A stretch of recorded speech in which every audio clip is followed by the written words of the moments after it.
비해서. 그러니까 빈칸이나 그런 거는 선생님 예상 난이도에 봐서도 뭐 선생님 예상하는 승호보다 더 어려운 것도 있는데 하미추로는 좀 약하지 않나. 6번 같은 경우 자 한번 일단 지울 거 다 지워버리자.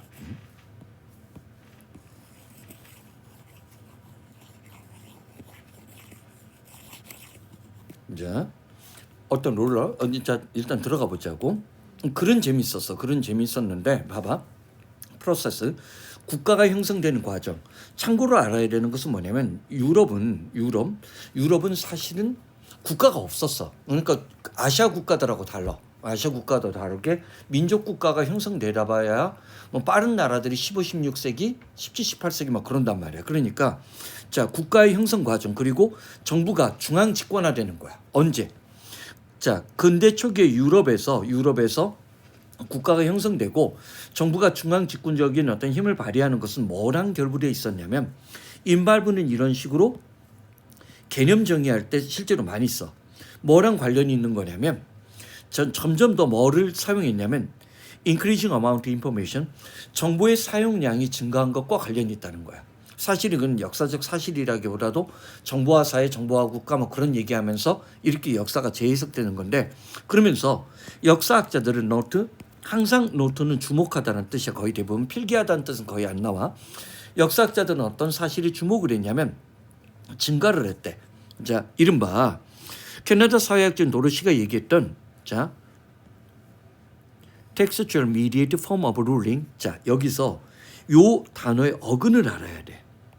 이때 mediate가 실제로 미디어라는 단어에서 나온 거야. 근데 잠깐만 이거 이쪽으로 넘기고 종종 우리나라 애들이 뭐를 이제 잘 생각 않고 넘어가냐면 자 누가 더 친숙해? 데이터가 더 친숙하고 미디어라는 단어가 더 친숙해. 근데 사실 얘는 라틴어의 복수형이다. 얘의 단수형이 누구야? 데이터면. 그러니까 데이터는 기본적으로 복수형을 더 많이 쓰는 거야. 마찬가지로 미디어도 단수형은 미디엄이야. 그리고 어원적인 걸 조금 더 살피면 MED는 어원적으로 어디서 왔냐면 중간이라는 미들에서 온 거야. 그러니까 매개되어진 실제로 이 단어가 꽤 많이 나와. 영어 읽다 보면 학술 영어 같은 경우는 자 도로시 스미스라는 사람이 얘기했던 자 텍스트에 매개되어지는 통치 형태의 어떤 상승 텍스트로 매개된 텍스트를 기반으로 한 이 미디에이터라는 표현은 앞으로도 보게 될 거야. 매개된 통치 형태의 어떤 상승이라는 사실에 주목을 했다는 거야. 즉 그러니까 문자가 중요한 역할을 했고 이때 이게 우리가 알고 있는 구텐베르크의 금속갈자야. 그게 이제 시작이었다고. 자, 서치지 예를 들어서 write and letter 편지를 글로 쓴다든지 자 동명사 두 개지만 목적은 하나야. 보고서를 작성하거나 보고서에 각주를 붙인다든지 보고서에 추가적으로 붙이는 거야. 우리나라 그 통일신라 시대에 발견된 어떤 목간이라는 게 있어.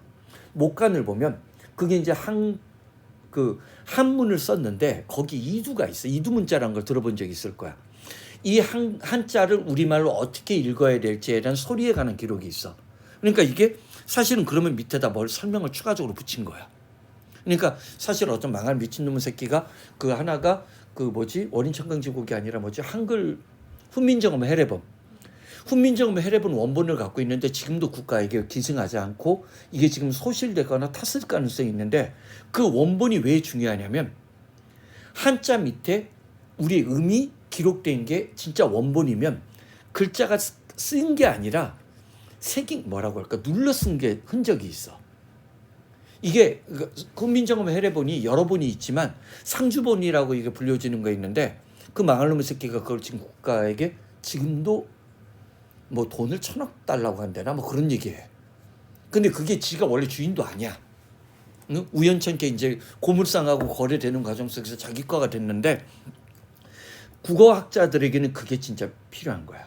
거기에 글자를 그러니까 쓴 게 아니라 눌러서 표시한 글이 있어. 그건 원본 아니면 선생님 무슨 말인지 알겠지? 그 중세 국어의 우리말을 우리가 알 수 없는 거야. 그게 이제 그 망할 놈의 새끼가 조만간 죽을 것 같은데 아직까지도 기부 않고 걔가 죽으면 못 찾아. 어쨌든 봐봐. 잠깐만. 그러니까 이게 이제 annotating이 밑에다. 그러니까 어떤 보고서가 있는데 보고서 밑에 어떤 설명이 추가되어진 거야. 이슈는 여기서 발행하다야. 이때 폼이 뭘까? 어떤 서류 양식이야. 우리가 관공서 같은데 또는 입학원서 낼 때 서류 양식이지. 서류 양식을 또 발행하거나 퀘스천이어는 설문지. 이게 전부 다 뭐야? 글, 문자랑 관련이 있는 거야. 즉 글자에 어떤 기반한 통치 형태의 상승에 주목을 했는데 그것은 뭐랑 결부되어졌냐면 자 다양하게 알려진 그것은 뭐랑 associate는 관련돼 있다라고 했다. 그것은 뭐랑 관련된 내용이냐면 아주 독특하게 분사구문을 구사했어. 다양하게 뭐로 알려져 있는 information state 정보사회 정보국가야. 정보국가로 알려져 있는 것과 관련돼 있고 아니면 아키브 스테이트는 서고국가야. 그러니까 여러 가지 서류들을 창고 같은 데다 보관하는 거야. 그거의 가장 대표적인 게 해인사 파면대장경이야. 그러니까 우리나라가 지금 그러니까 조선왕조실록 같은 경우도 몇 건 이랬지만 그게 뭐 전쟁통에 불타고 그래서 원형으로 서고가 남아있는 건 없는데 해인사의 파면대장경은 어쨌든 고려시대 때 만들어둔 목판이 지금까지도 보관돼 있지. 그게 서고야. 그런 거를 서고국가라고 부르거나 종이국가라고 불려지는 것과 결부되어 있는 다시 한번 얘기하는 이 텍스트로 매개된 형태가 중세 국가 형성 과정에 밀접하게 관련이 있다는 거야. 그리고 이제는 그것은 오늘날 얘기하는 거야. 어떤 과정이냐면 자기 자신을 이제는 뭐로 바꾸고 있어?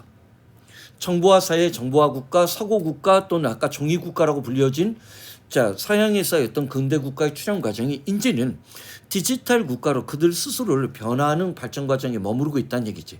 그러니까 이 사람의 관점에서 보면 텍스트에 기반한 어떤 통치 양식이 오늘날에는 디지털 국가라는 형태로까지도 지속되고 있다는 거야. 그렇지? 자, 그다음 보자고. 결국 글을 모으고 있어. 당연히 모으겠지. 이러한 과정은 아마 뭐라고 묘사되어질 수 있냐면 Rise of Bureaucracy. 이때 뷰로크라시가 관료제야. 우리는 아주 어릴 때부터 그러니까 우리는 중국이나 한국이나 그 과거제가 있어서 관료 선발이 있었지만 서양은 없었어. 왕이 백작의 아들을 그냥 받아들여서 왕궁에 들어와서 일하게끔 만드는 거야. 그러니까 이런 서류 중심의 문서 중심의 국가가 등장하다 보니까 관료제가 성장한 거야. 관료제의 성장 그리고 그것은 원래 그대로의 의미의 관료제야. 그리고 또한 뷰로니까 관료에 의한 어떤 통치야.